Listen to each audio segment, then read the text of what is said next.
What's up YouTube, this is GalacticGod, and I'm coming at you today with a video that was kind of inspired by GreatFailsMontana. He had a video up on his channel a little while back pretty much discussing the merits of buying single cards versus buying packs looking for those cards. And although this video is not exactly a response to that video or even kind of going over more or less the same facts, it was kind of inspired by the video that he made. So I shall have a link to that video down in the description bar below, as well as in an annotation somewhere over here on the screen, I'm sure. Essentially what I'd like to talk about is Yu-Gi-Oh! A good investment. Now what GreatFailsMontana did was he pretty much summarized that buying packs looking for a certain card or hoping to pull a certain card is kind of pointless. That you should just take that money and invest it into the actual card itself. Go on to eBay, go on to Troll and Told, buy that single card. Now, I used to hold this theory quite true as well. I used to believe that there was no reason to ever go out and buy packs to pull cards. I used to think that, why spend $20 at Walmart on like 4 or 5 packs hoping to pull, a $20 card when in fact you probably aren't going to pull that card.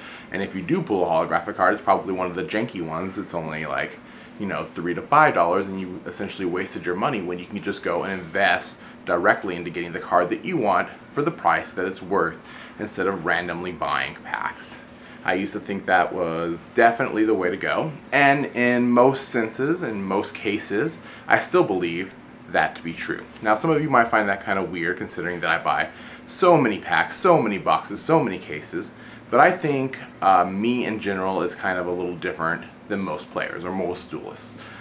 Essentially what I've done is I've decided to play the number game, if you will, play the odds, play the fact that there is a statistical probability in what you're going to pull when you buy enough packs. Now each pack of Yu-Gi-Oh! Kind of gives the statistics of what you're going to actually pull. Now it says you're going to pull 1 super out of every 4 to 6 packs, 1 ultra out of every 12 packs. Now you're going to pull 1 secret out of each, the 24 pack booster boxes.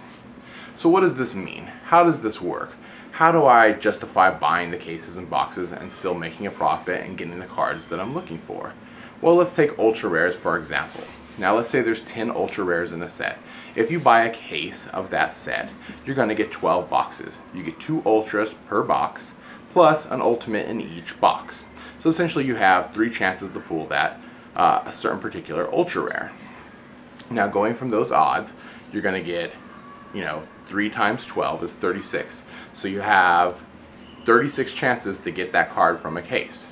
Now statistically, if everything evened out correctly, you should get, by buying a case, you should get a play set of every ultra and a couple extra cards. Now, that might be holding true if you buy more than 1 cases. You should probably even out even better, but typically that's going to be pretty close. Now there might be one where you only get 2 of 1 ultra, then like 4 or 5 of another, but if I was to buy a second case, I believe that would even out even more. If I was to buy a third case, that would extremely even out. I've noticed this also because in the special editions, a lot of people are like, oh, you pull this one more than you pull that one, or the good special edition prize card you always pull less of. And that's not necessarily true. I buy enough special edition cases to know that that is completely not true. That if you get, you would think you would get 5 and 5 out of each box, and but some people buy boxes and they're like, well, I pulled 7 and 3. Well, you might have only pulled 3 of the good one, 7 of the bad one out of this box, but in the next box you might pull 7 of the good one and 3 of the bad one. And when you buy enough boxes and enough cases, that averages out completely. So what does all that mean when you're trying to buy cards and you're trying to buy packs and boxes and cases? How does that work to your advantage? Well, let's say there is an ultra rare that's going to be going for $50 in the new set, and there's a couple that are going to be going for $20. So then there's, of course, you got your janky ones that aren't going to go for anything, and your mid-range ones which will go for about $5 to $15. So what you can count on roughly is that if you buy a case, you're probably going to get at least 3 of each one. At least that's usually how I figure out the odds. So if I buy a case for $650, I know that I'm going to get probably 3 of that ultra rare right off the bat, which is kind of good. That knocks my cost down to about $500. And I should get about, if there's 2 different ultras that are going to be going for about $20, $25 each, I can knock down another, I don't know, 150 or so dollars off the price from there. So now I've dropped the price of my case essentially down, to about $350. That's not counting any of the supers, ultras, rares that I could sell, good commons, or decks that I can make out of it. That's just out of the really good ultras. That's not even counting janky ultras if it's special editions. It's not counting the special edition cards either. That's kind of some of the way you can justify it. And that's only if there's only one good ultra and just a couple of good mid-range ones.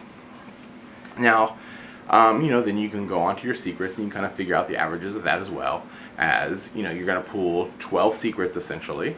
So, if there is some really good secret in the set, if there's one that's going for like $70, $80, or even $100, you could probably count on pulling at least one of those secrets. If you get lucky, maybe you can pull the second one too.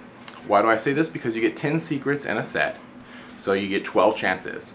So you're probably going to pull at least one of each. Sometimes that doesn't hold true. Sometimes you cannot pull a full set of the secrets, but typically you get one of each, and then you have 2 extra other chances.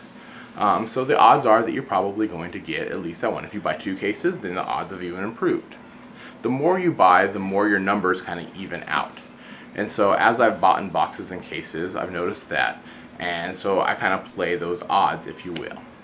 And so it kind of helps me average out what I'm going to buy, at least down to a bare minimum. Now I could always pull really well. Maybe I pull, instead of 3 of those $50 ultras, maybe I pull, I don't know, 5. Maybe I get lucky out of that one. I pulled 5 of those $50 ultras instead of pulling only 1 of those really good, $80, $90, $100 cards that are secret rare. Maybe I pull 2 or 3 even.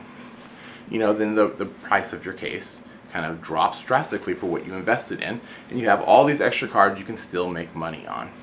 Another thing that you can kind of do to help your investment is selling the rares and commons. A lot of people kind of bypass this. They kind of shrug them off, but you can get a lot of really good cards out of the rares and commons. You can make a lot of money off of it. Let's say there's a rare that's going for $2 or $3. Let's say you pull 20 copies of that rare. That's another $40 to $60 just off the rares that you don't need 20 copies of anyways. Let's say there's a bunch of them that are going for $1 each. Let's say you pull 100 rares that are each going for $1 and you're able to sell those. You made another $100 back off of that too. That's just off of rares. Let's say there's a good common in there. There's a short print that a lot of people need for their decks. And you can sell that for $1 or $2 even in some cases, or sometimes even $3 for just that one common. It just depends on what it is and how much people need it and how rare it is to find. Let's say you only pull 1 per box of that common. Well, that's fine. You've either made 12, 24, 36 bucks off of commons. Not a bad investment too. Plus you still have all your supers. Let's say there's a super that's going for like 20, 25. There's usually one at least good super in each set. That goes for 20 or more. Sometimes supers can get up really high. Let's say you do good. I mean, you're going to get essentially 5 to 6 chances to pull that super out of each box. Times 12, that's some pretty good odds of pulling that card quite a bit, because you gotta be able to make your money back off the investments. And in my experience, it's never really been too hard. Of course, there's always those chances where you can get a really janky box, and you gotta be willing to accept that. You gotta be willing to accept that you might not make a huge profit, that you might only break even, or you might come right under. I've never had a problem making a profit off of any box, even if I don't pull extremely well off the holos. I know I've still got the rares and the commons, and I even make decks out of all the extra stuff to sell as well. And that's kind of been my experience on how to invest in Yu-Gi-Oh! So no longer do I buy the single cards. No longer do I buy packs hoping to pull a certain card. Essentially what I do to get my collection is I buy the caseload. I pull out the cards that I want to keep. I don't go overboard with everything.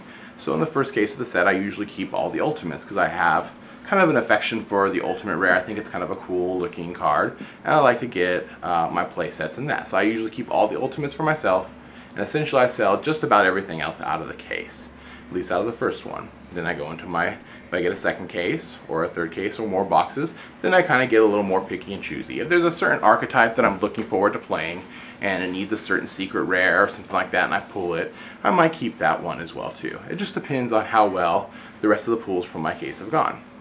But essentially it's allowed me to kind of build a collection without actually ever having to lose any money in the investment. Now, true, it requires me to put a little more work and effort into it, but I get to make case opening videos for YouTube, which is awesome. And I get to essentially have a big Yu-Gi-Oh collection with a little bit of work for free. And typically I make, you know, more than the case is worth, so I get a little bit of profit off it. So it's not really like my time was in vain or wasted anyways. And that's kind of how I've done it. That's how I've invested in Yu-Gi-Oh! It's not for everyone, but it's kind of what I've done. In the comment section below, let me know if you guys have any questions about how I invest in Yu-Gi-Oh!, how I got started into it, and all that kind of jazz. And I guess that's it for now. This is GalacticGod, out.